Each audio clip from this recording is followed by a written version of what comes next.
Hello and welcome to synopsis. My name is Krishna. आज है 4 जनवरी 2021 और हम देखेंगे the Hindu and Indian Express पिछले 3 दिनों का 7 AM English and 1 PM Hindi medium में। तो देखते हैं न्यूज़ में क्या है। पहली जो न्यूज़ है that is unite. Direct news नहीं है, जो भी न्यूज़ है that is this one. Indian express की ये न्यूज़ है। मानुषी चिल्लर, उनको awareness generation on violence against women के लिए यूएन वुमेन ने कुछ प्लांट किया है कि आप इसके लिए काम करोगे। तो यूनाइट एक 2008 की एक कैंपेन है। यूनाइटेड नेशंस के जो सेक्रेटरी जनरल थे बान की मून ने एक चीज़ कही थी, there is no plan B. कोई प्लान बी नहीं है, because there is no planet B. कोई दूसरा ग्रह नहीं है, जो करना है आपको इसी दुनिया में करना है। ठीक है, तो ये वही बान की मून है। तो उस टाइम पर इन्होंने एक इनिशिएटिव लिया था, unite to end violence against women. उस टाइम इन्होंने ये कहा था कि दुनिया में जो सबसे बड़ा पेंडेमिक है, आज आप कोविड कोविड कहते हो पेंडेमिक, सबसे बड़ा पेंडेमिक तो violence against women and girl है। तो यूनाइट क्या कहता था कि आप यूनाइट हो जाओ। इसका नाम ऐसे रखा था यूएन। यूनाइट का जो यूएन है वो यूनाइटेड नेशंस है। तो यूनाइट गवर्नमेंट को करोगे, सिविल सोसाइटीज़ को करोगे, वुमेंस ऑर्गेनाइजेशन और जो जो लोग भी आप कर सकते हो उनको आप यूनाइट करोगे, ताकि इस ग्लोबल पेंडेमिक की वैक्सीन बना पाओ। तो उसी के लिए अभी रिसेंटली एक हैशटैग चला दिया यूएन ने, ऑरेंज द वर्ल्ड कैंपेन। तो यूएन वुमेन ने क्या किया, ये ग्लोबल इनिशिएटिव लॉन्च किया जेंडर बेस्ड वायलेंस को रोकने के लिए। और Manushi Chhillar, I think she is the Miss India, sorry Miss World of 2017 if I am not wrong. Then दूसरी न्यूज़ है, एक कमेटी बनाई गई है। तो उन्होंने ये बताया कि कैसे जो बर्ड्स होती हैं, चिड़िया, फ़्लाइट को जो हैज़ार्ड दे देती हैं बर्ड्स की वजह से, जो एयरक्राफ्ट को जो भी इश्यूज़ होते हैं उसको रोकने के लिए आप क्या क्या चीज़ें यूज़ कर सकते हो। तो इसको आप यूज़ कर सकते हो मैन एनिमल कॉन्फ्लिक्ट में या फिर बर्ड फ्लाइट कॉन्फ्लिक्ट में। तो इन्होंने कुछ रिकमेंडेशंस दिए हैं, प्रीलिम्स में तो नहीं पूछेगा, मेंस के लिए है। पहली चीज़ की लोकेशन स्पेसिफिक हैबिटेट मैनेजमेंट करो। जो भी बर्ड्स का हैबिटेट मैनेजमेंट है लोकेशन से डिसाइड करके करो।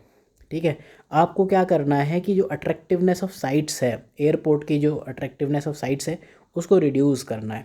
वहाँ पर आप फूड, वाटर या फिर कवर, उनके रहने के लिए शेल्टर, रूस्टिंग साइट्स, ये सब चीज़ें रिड्यूस करोगे ताकि बर्ड्स उस एरिया में ना जा पाएँ। तो ये लोकेशन स्पेसिफिक हैबिटेट मैनेजमेंट यही होता है कि किसी एरिया में आप जो भी एनिमल्स हैं उनको लाना चाह रहे हो, यहाँ उनको वहाँ से दूर भगाना चाह रहे हो। देन इन्होंने एक एक चीज़ ये कही कि एक सिस्टमेटिक स्टडी करो, जो भी बर्ड लाइफ है एयरफील्ड और उसके आसपास उनका जो कम्युनिटी स्ट्रक्चर है बर्ड्स का, तो आपको पता चल पाए कि मतलब एयरफील्ड के आसपास किस तरह की बर्ड्स रहती हैं। Apart from that, water flow, चाहे वो इरिगेशन से हो या फिर वाटर स्टैग्नेशन हो, इन सब चीज़ों को आपको रोकना पड़ेगा। जो भी गड्ढे हैं उनको आपको भरना पड़ेगा। इरिगेशन है तो सपोज़ आपने कैनाल बनाई है तो ऊपर आप प्रॉपर ये जो भी एम्बैंकमेंट्स हैं वो आप बनाओगे। ठीक है। देन ऑर्निथोलॉजिकल ट्रेनिंग, एयरफोर्स जो air not air force air traffic control staff है उनको आप बर्ड से रिलेटेड ट्रेनिंग दोगे कि किस तरह से आपको ये सब हैंडल करने हैं। देन जो भी 10 किलोमीटर रेडियस में बर्ड्स होती हैं उनका डेटाबेस आपको मैनेज करना है। देन आपको जो भी पब्लिक है अवेयरनेस जनरेशन करनी है, पब्लिक का पार्टिसिपेशन लाना है। आप लोगों को ये बताओगे कि बर्ड्स को फीड करना, खिलाना, दाने खिलाना, आओ आओ जो वो अमरीश पुरी वाला है, दैट इज़ फाइन, लेकिन एयरपोर्ट के पास में नहीं करना है। इसके अलावा ब्रीडिंग इनसाइट्स एयरपोर्ट, ये काम भी नहीं करना है। और एयरपोर्ट्स के पास में स्लॉटर हाउस और वेस्ट डंपिंग साइट्स को रिड्यूस करना है। देन इन्होंने कुछ स्पीसीज़ वाइज सजेशंस भी दिए। ये कमेटी कोई ऐसी इंपॉर्टेंट नहीं कमेटी है, ये जो बनाई गई थी ये थी Salim Ali centre for ornithology and natural history, इसको सैकॉन कहते हैं। तो ये प्रीलिम्स में हर बार न्यूज़ में आती है, तो इसको यहाँ स्पेसिफिक आपको अलग से कवर करने की नीड नहीं है इस लेक्चर में। तो स्पीसीज़ को मैनेज करने के लिए इन्होंने कहा कि जो ब्लैक काइट्स हैं, ये बर्ड्स के नाम है, लॉपिंग बर्ड, ब्लैक काइट्स, क्रो। तो ब्लैक काइट्स है, इनको आपको जो एनिमल या फिर प्लांट कैराकस है उसको हटाना पड़ेगा एयरफील्ड के आसपास से, क्योंकि ये लैंडिंग और टेक ऑफ के टाइम पर अच्छा खासा डेंजर क्रिएट करते हैं। लापिंग बर्ड है, इनको अगर आपको डिस्करेज करना है तो शॉर्ट ग्रास कवर आपको लाना पड़ेगा। क्रो है, जो कौवे हैं, तो जो waste food waste dumping areas हैं उनको आपको एयरपोर्ट से दूर करना पड़ेगा। और जो पिजन्स हैं, आई थिंक कबूतर होते हैं, तो उसके लिए वाटर स्टेगनेशन को आपको रोकना पड़ेगा और वाटर फाउल और वाटर बर्ड्स को दूर करने के लिए आपको पानी को जो फीलिंग है उस चीज़ को रोकना है। तो इस तरह की चीज़ें मेंस में आप लिख सकते हो मैन एनिमल कॉन्फ्लिक्ट में। ये टॉपिक डायरेक्टली इतना इंपॉर्टेंट तो नहीं है कि मेंस में पूछ ले या प्रीलिम्स में तो पूछेगा ही नहीं, ठीक। देन एक है वूली राइनो, ये आपने कई मूवीज़ में देखा होगा। तो एंशियंट टाइम्स में मिलता था ये आइस एज में। तो एक्सटिंक्ट स्पीसीज़ है पहली बात तो, ठीक है। वूली राइनो एक राइनोसोरस की स्पीसीज़ है, ये आपका यूरोप और नॉर्थन एशिया में मिलता था और ये आपका प्लेस्टोसीन इपोक में था और लास्ट ग्लेशियल पीरियड तक था। मतलब ये एक जानवर है जो कि आइस एज के टाइम का था और ये बाद में एक्सटिंक्ट हो गया। प्लेस्टोसीन मेगाफोना का एक ये एनिमल है। तो एक होते हैं मेगाफोना, एक होते हैं माइक्रोफोना। याद करने की नीड नहीं है जब तक कि आपका ऑप्शनल बायोलॉजी, जोलॉजी या फिर जियोलॉजी नहीं है। पैलेंटोलॉजी की ये सब स्टडीज़ होती हैं। देन अभी एक लाइट हाउस प्रोजेक्ट लॉन्च किया गया है। तो इस आर्टिकल में दो न्यूज़ हैं, एक है अफोर्डेबल रेंटल हाउसिंग कॉम्प्लेक्स और दूसरा है light house project. Light house मतलब छोटे सस्ते हाउस, अफोर्डेबल हाउसिंग के लिए। तो अराउंड 1,000 हाउसेस बनाए जाएंगे 6 सिटीज़ में, ठीक है। ये किसका पार्ट है? GHTC India, global housing technology challenge India, इसका पार्ट है। तो ये जो टेक्नोलॉजी चैलेंज है ग्लोबल हाउसिंग से रिलेटेड टेक्निकल चैलेंज है। तो आप न्यू टेक्नोलॉजी लाओगे, resilient comfortable housing for poor and middle class. यहाँ पर अगर आपने आर्ट एंड कल्चर में एक नाम सुनाओ, एक आर्किटेक्ट है, उनको कंसाइंस कीपर ऑफ इंडिया कहते हैं, जिन्होंने केरला में काफ़ी कुछ काम किया है। उन आर्किटेक्ट का नाम अगर आप बता पाओ then it would be great. It means आपने आर्ट एंड कल्चर पढ़ाई है। तो I would like to see your comment in comment section. तो जो ये GHTC है, इसने ये कहा कि आपको न्यू टेक्नोलॉजीज़ लानी है ताकि आप कंस्ट्रक्शन और इनोवेशन में इंडिया को आगे बढ़ा पाओ। तो ये है लाइट हाउस प्रोजेक्ट के बारे में। बनाया किसने होगा? हुपा ने, जो मिनिस्ट्री ऑफ अर्बन हाउस है, यही वाली हाउसिंग एंड अर्बन अफेयर्स। इसी तरह से पिछले साल की स्कीम है affordable rental housing complex, rental housing, ठीक है, रेंट पे देने के लिए। PMAY जो प्रधानमंत्री आवास योजना है, अर्बन नॉट ग्रामीण, ठीक है, उसकी एक सब स्कीम है ये।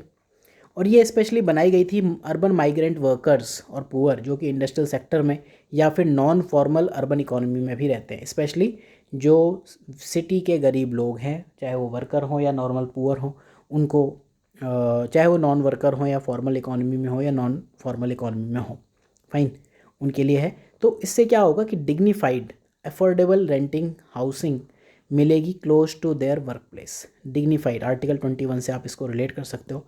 उस टाइम पर कुछ लोगों ने इसको रिलेट किया था कि आप अननेसेसरी आर्टिकल 21 को डिग्रेड करने की कोशिश कर रहे हो, बट ठीक है, फालतू चीज़ें हैं वो सब।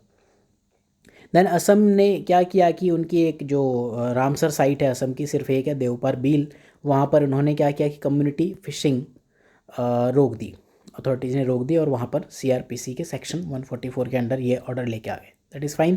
तो इंपॉर्टेंट क्या है देवपार बील, तो ये रामसर साइट्स में हम पढ़ते ही हैं। Not important news from prelims और mains point of view. Then red sanders, red sander की स्मगलिंग होती है 2016 में। रेड सेंडर्स के ऊपर प्रीलिम्स में भी क्वेश्चन पूछा था।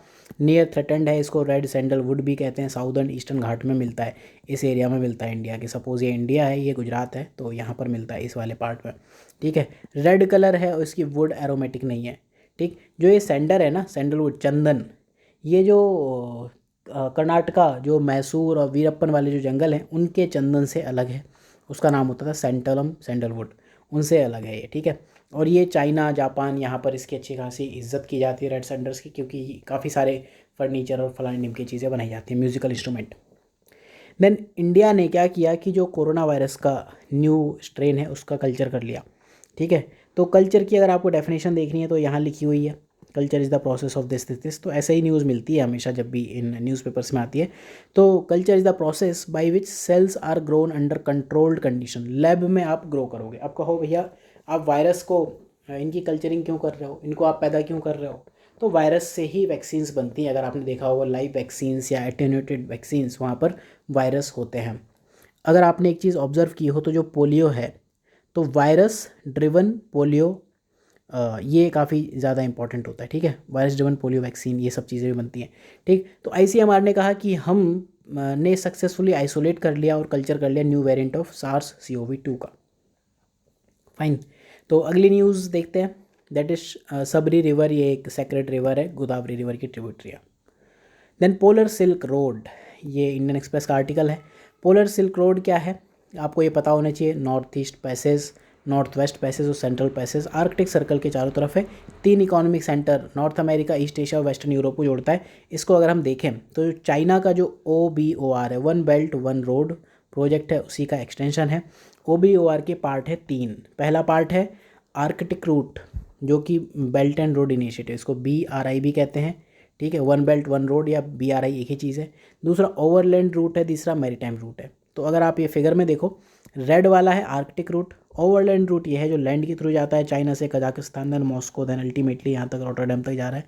रॉटरडैम की एक इम्पॉर्टेंट वो है वर्ल्ड ट्रांसपोर्ट में इम्पॉर्टेंट सिग्निफिकेंस है, और जियोग्राफी ऑप्शन में ये सेम क्वेश्चन पूछा हुआ भी है, ठीक है। और जो ये ब्लू वाला पार्ट है this is water route, maritime route कहते हैं इसका, ठीक। देखने में अगर आप इधर देखो तो ये रशिया है, दिस इज़ आर्कटिक सर्कल ये वाला, ठीक। तो यहाँ पर आप देखो यमल पेनिनसुला है और ये मुरमंस्क है, देन ट्रांसपोलर रूट है यहाँ पर, ये वाला नॉर्थ वेस्ट पैसेज है, ये ग्रीनलैंड है, ये सब एरिया से जाता है, बेरिंग स्ट्रेट से लेकर आइसलैंड से लेकर सारा, ठीक। So this is the polar route. और ये इंपॉर्टेंट क्यों है पोलर सिल्क रूट, क्योंकि जो आर्कटिक है यहाँ पर बहुत बड़े जो भी सोर्सेज हैं, भंडार आप कह सकते हो CH4 के और पेट्रोलियम के, नेचुरल गैस के, वो पाए जाने के चांसेस हैं। और अभी तक आर्कटिक क्या होता था, ये वाला पार्ट ना परमानेंटली मेल्ट नहीं होता था, परमानेंटली फ्रोज़न होता था, ठीक है। अब हो गई ग्लोबल वार्मिंग, तो फिर यहाँ पर टेम्परेचर बढ़ा और मेल्टिंग हो गई। तो ये एक आपको सिंपल सा रूट देता है, छोटा रूट देता है। क्यों? क्योंकि धरती आप देखोगे गोल है, ठीक है। अगर चाइना यहाँ है और USA यहाँ है, आप आर्कटिक रूट से आते हो तो आपको बस इतना से ही ट्रैवल करना है, ज़रा से ट्रैवल किया और आप पूरी धरती घूम ली, ठीक है। So that's why it is important. Then interconnect user charges, बहुत लोग बहुत खुश होंगे क्योंकि जियो ने फ्री कर दिया, ठीक। IUC क्या है कि एक टेलीकॉम, सपोज़ ये जियो है और ये दूसरा आपका एयरटेल है, तो अगर आप जियो टू जियो कॉल करते हो तो आपको IUC इक्वल टू ज़ीरो, ठीक है। IUC इक्वल टू ज़ीरो अगर जियो टू जियो कर रहे हो, लेकिन जियो टू एयरटेल करोगे तो इनको आप कनेक्ट करने के लिए कुछ चार्जेस देते हो। अभी 6 पैसा था, तो ट्राई ने कह दिया कि IUC रिज्यूम जनवरी से आपको हम बंद कर देंगे, न्यू ईयर का गिफ्ट है। तो फिर जियो ने कहा हम कॉल भी फ्री कर देंगे, ठीक। तो ये this is a charge paid by a telco to another operator जब कस्टमर्स वॉइस कॉल करते हैं ऑफ दैट नेटवर्क, ठीक है। देन इसके बाद जो अगली न्यूज़ है दैट इज़ गिलाटिन पोर्क डिवन है ये, और स्टेबलाइज़र की तरह यूज़ किया जाता है ताकि जो आपकी वैक्सीन्स हैं सेफ़ रहें, इफेक्टिव रहें स्टोरेज और ट्रांसपोर्ट के टाइम में।